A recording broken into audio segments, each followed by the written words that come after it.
Yes, please send him in.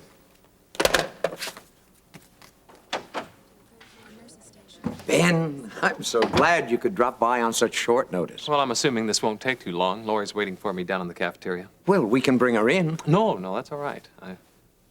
Oh, I see you're catching up on your reading, huh? Oh, as a matter of fact, we should get this out of the way. What's that?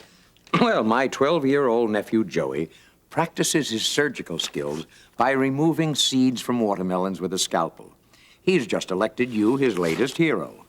Well, I'm very honored. Oh, you know, he is as precocious as the day is long.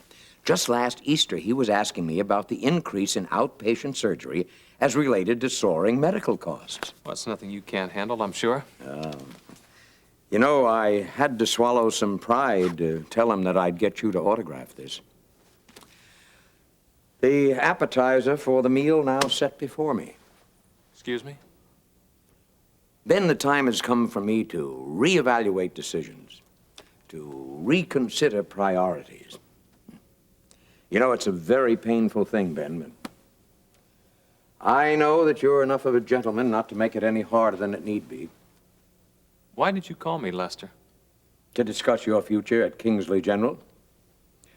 I'm offering you a permanent position on the surgical staff.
I'd have put you over my knee, you know that.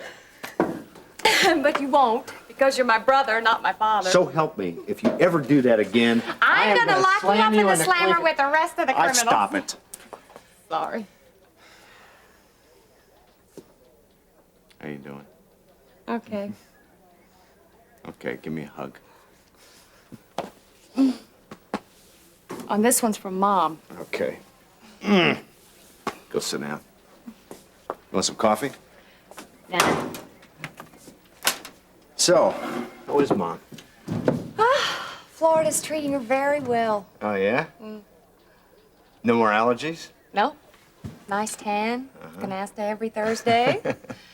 Only one thing missing. What? Well, her son doesn't call enough. Oh, please, Tina, if you know how busy I've been. I know. I've read the papers. Besides, how many times did you turn me down for dinner last semester? I saw your grades. You needed the study time. How many retakes you got this summer? 2. Uh-huh. One less than last summer. Yeah, what about your point average? Yeah, 2 point something or other. Mm-hmm. You look great. Overworked and underfed, and quit changing the subject. Oh, baby.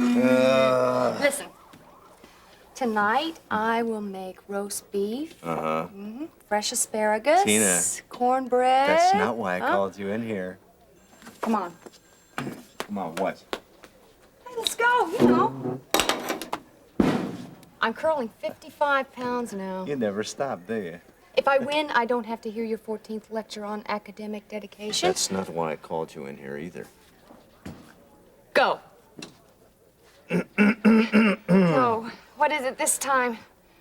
You don't like who I'm dating? Well, you never tell me who it is. That's because I'm not stupid. Come on, on, if. This happens to be about an extracurricular activity, one that's very popular in the colleges now here at Kingsley. It's called Deadly Pursuit. Well, how do you know I'm even involved? I got my sources. You were runner-up last semester. Explain that. All right, I will. Scully caught me at the school pool on free swim day. This time, I'm gonna nail him the first week. What I'm about to say is for your ears only. The board has plainly discussed appointing you chief of surgery, possibly as soon as 6 years. That would mean sidestepping a few long-standing staff members here. Oh, leapfrog is the word. Now, I'd have a mutiny if any of this got out. Well, I thought Chuck had the job, according to hospital gossip. Too complacent. He doesn't keep up with his reading. Well, what about Marshall? I mean, he's been here since the hospital was built. Ah, the older he gets, the younger the women he chases. No, that's not true. Now, look, Ben, I am not here to discuss my options. This is a decision that has been made. It is my duty to inform you of it in all its professional and financial glory. In other words, you stand against it. It was my idea from the start. I have it all here in a memo if you don't believe me. And you have every right not to believe me. You know, sometimes I wonder if people think I'm really oblivious to my own reputation, that I don't catch the hidden jokes, the Nazi salutes behind my back. Oh, go ahead and laugh. I am here to be hated. That's what my old commander in the Corps used to tell us. There's no greater gift than perseverance. It's the true measure of a man. It's a fine sifter of his abilities and his maturity, and I have it more than most. But I used that gift foolishly. I used my dedication and my strict adherence to hospital rules to mask an emptiness, a lack of compassion. You made the right choice that night, Ben, when you helped Nancy. We are here to save lives, not rules. I'm offering you my apologies, without reference to hospital protocol or the pressures of the job. I blew it. And I'm asking you to forgive me. I do. And you'll take the job?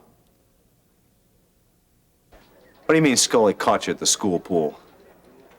Well, it was down to just us two. I'd hit Freddie Gingrich a couple days earlier at the school library. Uh-huh. He'd locked himself in one of the study booths, but I picked the lock and fired. Squirt gun, right? Well, some kids use them. Some of these little nifty pellet jobs. Looks just like the real thing. Die. Yeah, red. How'd you know? Because I've seen some of the blouses of some of these irate citizens who accidentally got hit. I just thought they were squirt guns. Come on! This is as close to the real thing as we can get. The Merrily- guns go off with a big bang, too. Terrific. Merrily shooting down your point average as you go, right? Look, there were only 3 girls who signed up this year. I made it all the way to runner-up. You should be proud. Oh, I'm real proud. I'm having a real hard time bearing the shame of your second place. Oh, that was thanks to Scully. Interviews we had at school didn't turn up that name. Scully? Yeah. Scully. Bernard Scully check. Same guy. Winner 4 straight semesters. Talk about creepy. Oh, yeah? Why don't you tell me about it? Well, he sleeps with his gun. Oh, boy. Beady eyes, curly hair.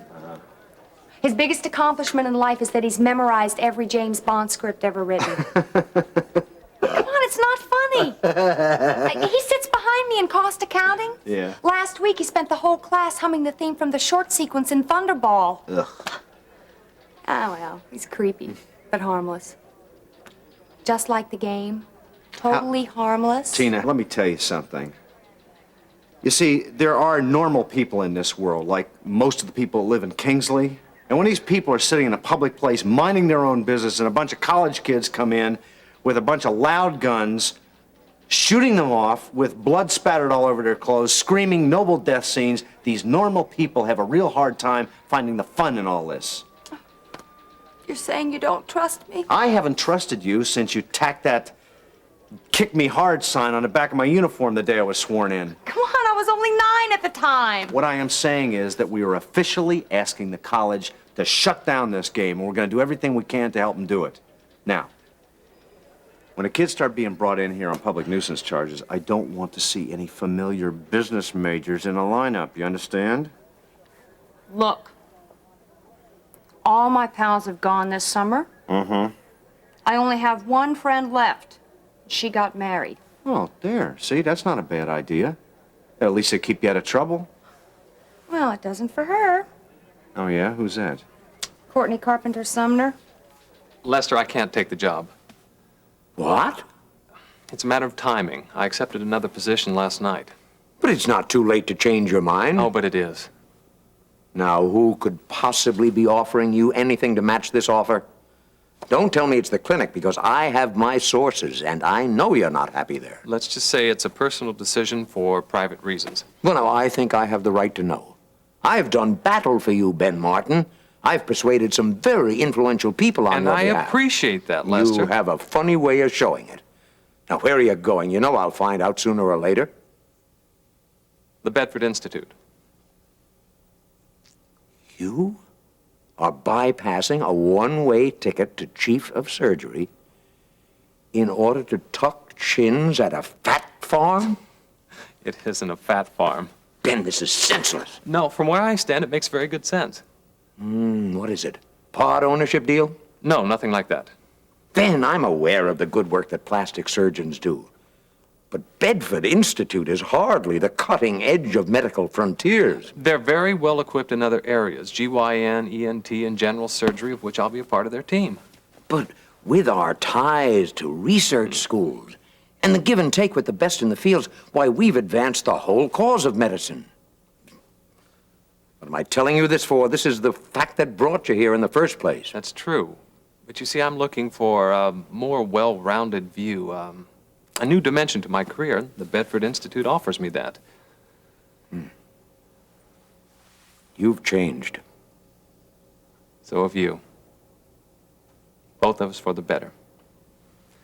Lester, your apology means more to me than any job offer ever could. Thank you. Ben? What are you going to tell Laurie?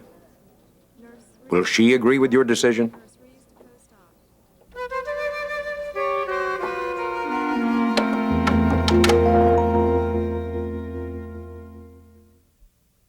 I must tell you that, for a doctor who no one would touch 5 months ago, all these job offers are a little mind-boggling. Uh-huh. Well, I told you that this upbeat article was going to open doors for you. So, what'd you tell him? I said no. No, not now, you need to think about it, or no, it wasn't enough money. No. So, did you think that it was a better offer than the last one he made after the AMAs? Variations on a theme. What about future possibilities?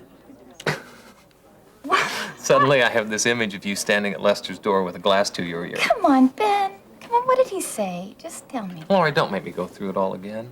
Just accept it. It's not to be. I know. Director of Research. No. Head of Development. Chief of surgery. Chief of In Surgery? a while. Who knows? Possibly 12, 15 years from now. I mean, employers can always toss around all these possible promotions, and then later on, they can give 1,000 reasons why it never happened. Hey, you. Ben, couldn't you have told him that you would think about it? Look, you know that I told Brian yes. Yeah, but that was yesterday. That was last night. I mean, you could have called Brian this morning and say, look, I've had another offer. No, Laurie. And you were supposed to wait for a while before you answered Brian. Look, Ben, you're going to get lots of offers now. I mean, maybe not one that'll top this one. Laurie, if I accept this position here, it would basically be a decision to spend the rest of my life here at Kingsley General. Oh, well then, what is the move to Bedford supposed to mean? That's not a lifetime commitment. 5, maybe 7 years. Yeah, well, I'm sure Vaughn's already told you the whole story. Yes, he did. But I'd like to hear it from you. What can I say? I went to the dorm to be alone. I wanted to seclude myself, to make up for the academic ground that I'd already lost. Peter showed up. And you let him in. Yes. Well, couldn't you told him that you'd see him later? You had work to do? No, I couldn't. You couldn't get rid of him. He wasn't going to be stopped that easily. He asked me, where Tina was, and he made sure the floor monitor had made her rounds and that nobody else was around, and forced his way in. He locked the door behind himself, and then I tried to say no, and but he kept coming at me, and he kept grabbing for me. This hardly sounds like the Peter Davidson that any of us have known. Hardly. You told no one where you were that night. How did he find you? Well, we have seen how persistent he can be, haven't we? Yeah. Why did you wait so long before you told anyone? I mean, over 24 hours passed before Vaughn or anyone heard your story. I was embarrassed, Dad. I guess I know now how rape victims feel. I didn't want to tell anyone, but I knew that that was wrong. I knew that the truth had to come out. Yeah. It seems like it always does.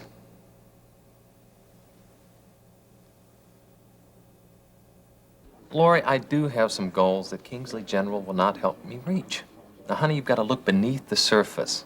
If I say yes to Lester Lewis, it would mean a lot of 16-hour days, with those days only getting longer the older I get. Oh, come on, Ben, that's you. You work that long no matter what job it is. Well, you could be right. You could be right. But there's only one way to change that. The Bedford Institute has a very exclusive clientele. Yeah, they're all very rich. Most. And the pace there isn't as rushed as it is here at the hospital, so you have a little time to get to know them, to meet them. Yeah, but you know a lot of wealthy people. Yes, I do. But I know them as an idealistic do-gooder, naive do-gooder down in Chesterfield. I'll never forget the time I had a contributor come up and shake my hand, and he told me I was the nicest tax shelter he ever met. Okay, so what's the difference going to be at Bedford? Everything. I'm not going to be looking for handouts. I'm going to be looking for investments. I'll be making capital and at the same time making contacts to help me apply that capital. Wait a minute. Are you talking about early retirement? The surest cure for a workaholic. Wait, you're talking about not working at all? Well, no, not really. But only when I want to. I'll live off my investments. And then once those investments start turning over, I could very easily become the sought-after contributor. A philanthropist. An ambitious title, but the sentiment applies. You know, Ben, the Lord didn't tell us to retire till he comes. He said occupy, work.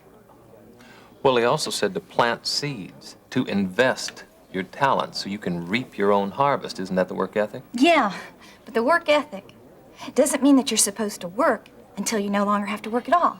That's not just what you're supposed to be going for. Look, it's silly. It's silly debating something that's that far in the future. Let's just wait and see what happens. Ben, don't you see that this goal is forcing you to make decisions now that matter? Honey, hey, you know what? I told Alex I'd drop in and say hello to him. Ben, look, wait a minute. Listen, wait, just a minute, okay? Okay.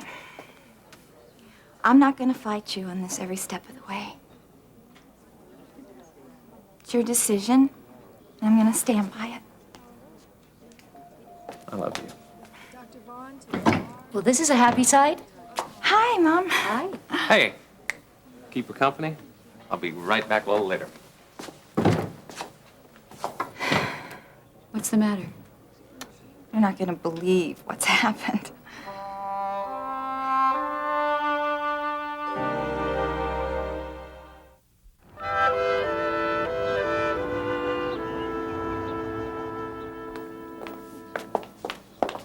Ben turned Lester down? Yeah. And he told Brian that he'd work at the Bedford.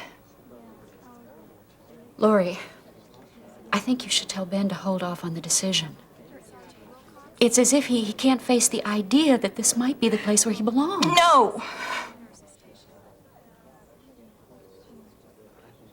Mom, I want to be a part of his life, and it's just not happening. I mean, the more I resist him, the more he shuts me out. I'm sorry. Mom, there were times when Dad would get set in his mind on something, and you knew that it was better not to fight it right, even if you thought it was going to blow up in his face. Lori, do you think this is what could be happening here? I don't know. I mean, I'm praying that it doesn't.